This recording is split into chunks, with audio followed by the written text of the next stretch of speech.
ይሄንን ቪዲዮ ፎሬክስ ትሬድ ለሚያደርጉ ጓደኞቻችሁ ሼር አድርጉላቸው። እንግዲህ ትሬድ በምናደርግበት ሰዓት ሳይኮሎጂ እና ኢሞሽን ማኔጅ ማድረግ በጣም ቻሌንጂንግ የሆነ ነገር ነው ማለት ነው ትሬዲንግ ላይ እና ቤዚካሊ እኔ እንዴት ይሄንን ኦቨርካም እንዳረኩኝና እንዴት ማድረግ እንደምችሉ እናንተ በጣም ኪ ነገሮችን እንግዲህ ዲስከስ ያደረግንበት ሴሽን ነበረ። ስለዚህ ላስት ፍራይዴ ላይ ቡትካምፕ ሜምበሮች ጋር ኦልሞስት ለ1 ሰዓት ከ20 የሚሆን ሴሽን ነበረን ስለዚህ ቶፒክ ብቻ ማለት ነውና በጣም ጠቃሚ ይሆናል ብለን ስላሰብን ዋና ቻናላችን ላይ ሼር አድርገንላችኋል።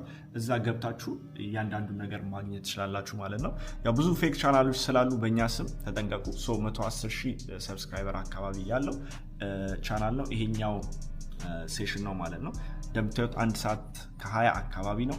በጣም ብዙ የተለያዩ እንግዲህ ኤክስፒሪየንሶች ያጋጠሙኝን ነገሮች እና እንዴት እነሱን ኦቨርካም እንደምታደርጉ በደንብ በዲቴል ሼር የማደርግበት ሴሽን ነውና በጣም ብዙዎቻችሁን እንደሚረዳችሁ አልጠራጠርም። እዛ ገብታችሁ ማግኘት ትችላላችሁ። የቴሌግራማችን ሊንክ ባዮ ላይ አለ። ይመቻችሁ።